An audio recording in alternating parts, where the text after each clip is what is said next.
Je m'interroge ce jour sur la question de l'absence d'une source énergétique alternative dans l'ensemble des stations de pompage d'eau dans ce pays.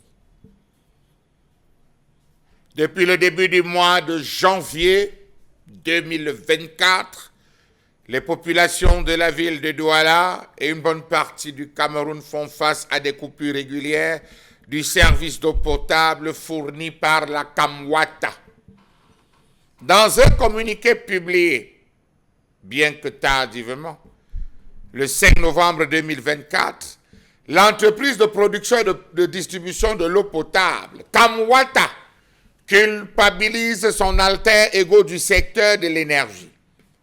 Selon ce communiqué, les zones les plus touchées par cette perturbation d'approvisionnement en eau potable sont Bipanda, Bilongue, Dakar, zone industrielle Bassa et Deido.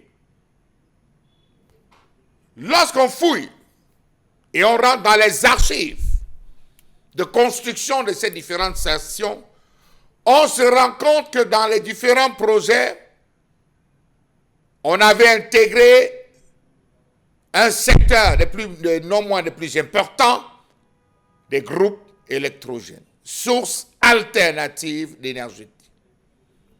Comment comprendre que la construction d'une station de pompage comme celle de Yato soit sans source énergétique alternative, pas de groupe électrogène? C'est grave. C'est très grave dans un pays qui espère être émergent en 2030, 37 ou 30, quelque chose comme ça. Même les hôtels ont des groupes électrogènes. Mais chez nous, une station de redistribution de l'eau en pleine pandémie n'a pas pu distribuer de l'eau. Un quota tout à fait particulier avait été décaissé, je reviens en 2020, pendant la pandémie, pour faire en sorte que l'eau coule dans tous les ménages. Cet argent a été géré comment? De manière générale, Kamwata peine à satisfaire ses plus de 500 000 abonnés. Depuis plusieurs mois, des dysfonctionnements techniques et opérationnels perturbent l'approvisionnement en eau potable, principalement dans les deux capitales du pays. Les difficultés opérationnelles de la Kamwata sont telles que le rendement de distribution de l'entreprise se situe aujourd'hui autour de 48% selon les données du ministère de l'eau et de l'énergie. Ce qui signifie que près de la moitié de l'eau injectée dans le réseau est perturbée, pour le grand malheur des consommateurs, de plus en plus sevrés du précieux liquide. La station de traitement d'eau potable de Yato est située dans le département du Mungo et construite sur le fleuve Tiko avec une capacité de 150 000 mètres cubes d'eau par jour. La station a permis, nous avait-on dit, d'accroître significativement l'offre à Douala. Sauf que, dès qu'on coupe le courant, pour parler comme au quartier, l'eau aussi part. Dès que la lumière revient, le temps de redémarrer les machines, le temps de remettre tout à jour, 2 à 3 heures, vous avez l'énergie. Si on recoupe, vous aussi vous perdez, et cela est valable dans presque toutes les zones où nous avons des stations de pompage. Comment comprendre l'initiative prise par l'entreprise Kamwata? La mise à disposition des camions citernes qui passent et parcourent les quartiers pour distribuer de l'eau avec des tuyaux arrimés sur la citerne, mesurant 15 litres par là, 20 litres par là, interdisant le surplus. Pourquoi ne pas utiliser les autres formes existantes d'énergie renouvelable? Pompage solaire, pompage thermique par exemple, ça existe. C'est connu. Pourquoi le directeur n'a pas pris sur lui, lorsqu'il a reçu ce gros budget il n'y a pas longtemps, pour multiplier les branchements, d'alimenter les stations?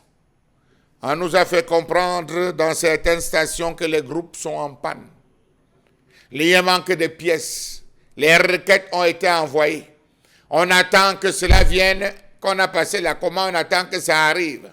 Dans d'autres, c'est mort depuis parce qu'existant depuis la création, ce n'est là que juste pour observation. La dépendance de Kamwata à l'égard de la stabilité de l'approvisionnement en énergie électrique complique la gestion de la distribution d'eau, créant régulièrement des désagréments pour les habitants. Coût trop élevé, qualité médiocre, accès difficile. L'eau est un problème pour 3/4 des habitants de la capitale économique du pays. De longues heures avec des robinets secs sans la moindre goutte d'eau. Telle est la nouvelle réalité pénible qu'ont connue les populations de certains quartiers de la capitale économique.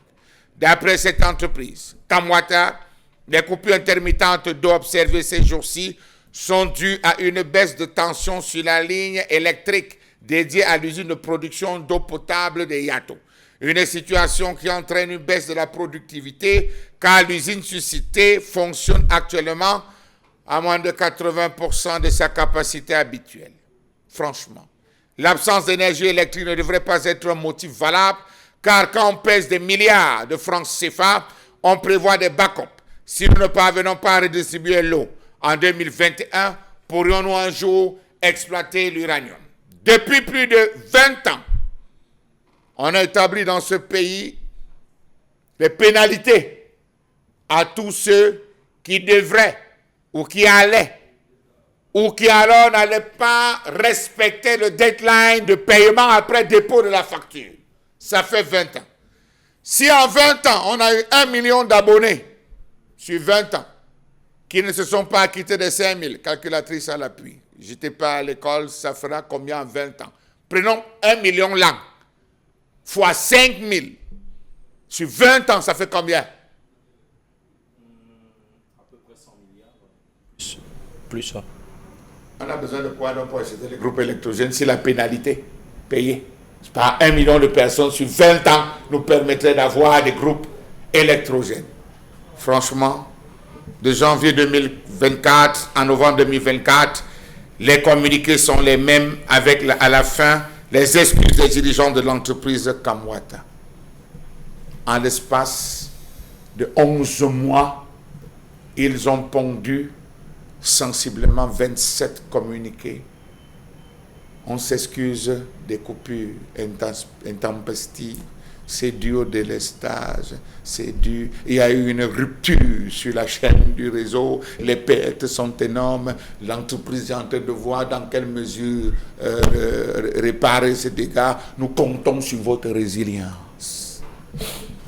Signé, c'est le directeur général. Signé, monsieur le directeur général de Kamwata.